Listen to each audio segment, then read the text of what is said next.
안녕하세요. 옥탑방 외톨이입니다. 오늘은 스위스의 수도 베른에 왔습니다. 사실 그동안 스위스의 수도가 제네바나 취리히 중 하나라고 생각했는데 이번에 알게 돼서 조금 부끄럽네요. 마을 자체가 유네스코에 지정된 유서 깊은 마을이기도 합니다. 인터라켄이나 그린데발트 같은 알프스 산맥에 위치한 마을에서 고작 기차로 1시간 떨어진 도시인데 현대식 분위기가 느껴지다 보니 반전 매력이 있네요. 시내 중심가에는 베른의 상징이자 13세기에 지어진 가장 오래된 건축물 시게타 스토글로게를 볼 수 있습니다.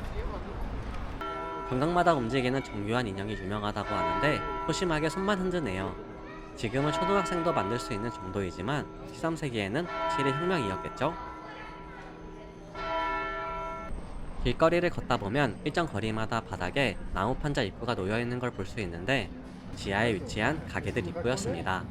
쓰레기 수거함이나 창고처럼 보이는 충격적인 비주얼이라 놀랐는데 어떻게 보면 이게 더 밖에서 찾아오기 수월할 수도 있겠네요.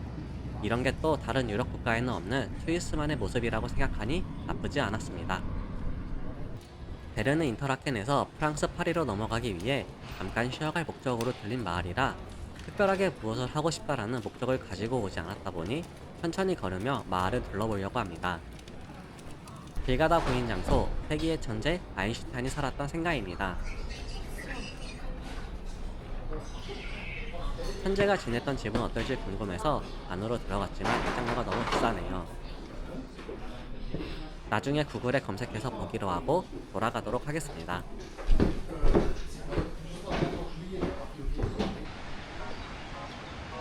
정처 없이 걷다가 도착한 작은 공원입니다. 아래강을 끼고 어우러지듯 지어진 마을의 풍경이 너무 아름답네요. 역시 자연이 함께하는 스위스입니다.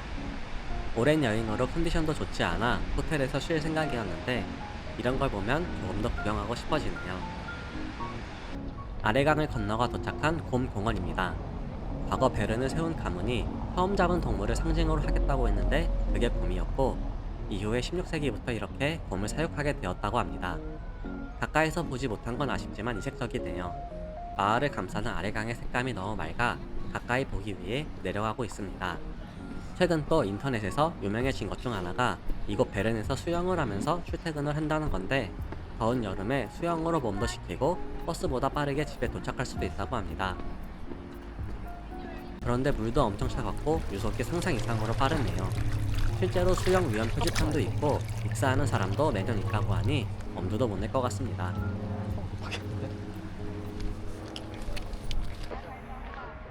이렇게 좋을 거라 생각하지 못한 마을이었던지라 제대로 알아보지 못하고 온 게 조금 후회되지만 목적이 없다 보니 발길 닿는 대로 가게 돼서 가장 편하게 즐겼던 마을이었네요. 다음에 또 오길 약속하면서 다시 떠나보도록 하겠습니다.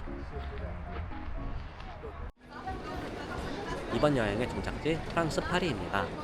유럽에 적응된 탓인지 첫인상은 특색 없이 무난하네요. 이탈리아에서 5일이나 지냈다 보니 운동이 식었나 봅니다.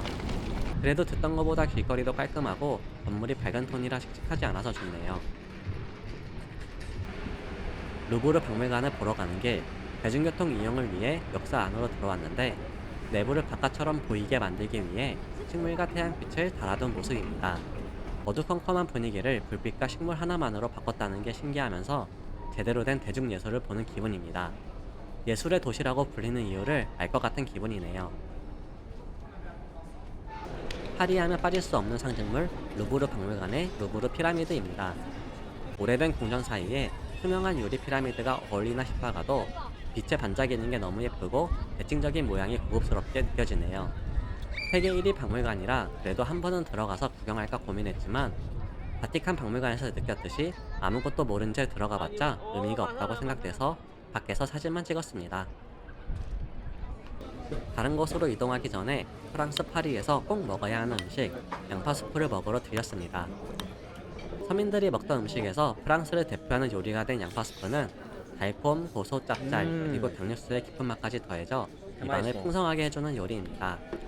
이름이 양파 수프가 아니라면 들어가는지 모를 정도로 양파도 부드러워서 진짜 맛있네요. 바게트에 찍어 먹으면 식감도 추가돼서 더 맛있어집니다.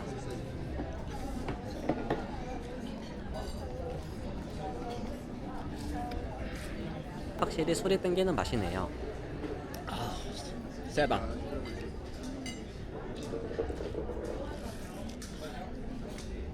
든든하게 아침을 먹고 나서는 소화시킬 겸 생강을 구경하러 갔습니다. 저 멀리 에펠탑도 보이네요.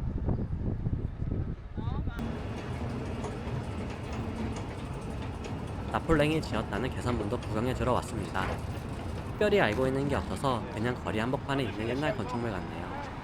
우리나라로 따지면 독립문을 보는 기분이겠죠? 드디어 길었던 유럽 여행의 종착지 에펠탑이 가까이 보입니다. 첫 유럽 여행이다 보니 가고 싶은 장소가 너무 많아 1박 2일로 짧게 계획된 파리 여행이었지만 에펠탑을 보니 그래도 마지막으로 프랑스로 오길 잘했다고 생각이 듭니다. 11일이라는 기간이 너무 짧게 느껴지면서 2주 정도 있었으면 최고였을 것 같네요. 제 여행이 유럽 여행을 계획하는데 도움이 되었길 바라면서 이번 여행은 여기서 끝내도록 하겠습니다. 오늘도 끝까지 시청해주셔서 감사합니다.